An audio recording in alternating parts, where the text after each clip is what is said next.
Mount Zion music. Just step on the season. Listen again.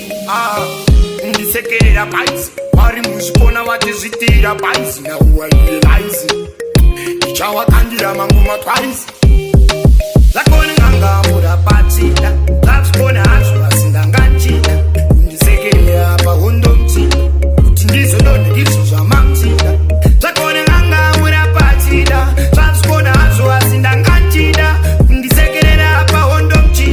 Putting the godona, this is a mamchita. Zai pattern. Pattern in the kakupai put passion. Open marin di chikupa meno puti kangani. Rasta muno roya murima na wasatani. She devil. Uri msatanisti weke kazi. Auna nyati. Mnya mati. Sesesa unoita ini ashindi pati.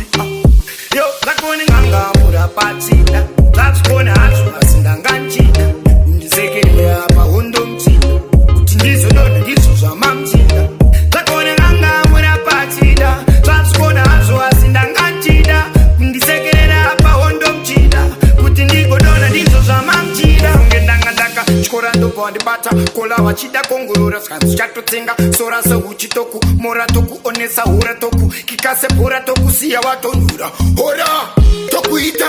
Soto mais. Toku rarisa pa mshini tokrika vaisi. Oputitwa. Okinditwa. German star pandise. Lakoni nganga mura patita. That's gonna asu asinda nganchita. Ndizekele hapa hondo mchita. Utindizo none ndizo za mamchita. Lakoni nganga mura patita. That's gonna asu asinda nganchita. Ndizekele hapa hondo mchita. Utindigo dona ndizo za mamchita. Zitsai patani. Patani ndikakupai puti passion. Opo marindi chikupa meno puti kangani. Rasta muno roya murima na wasatani. She devil.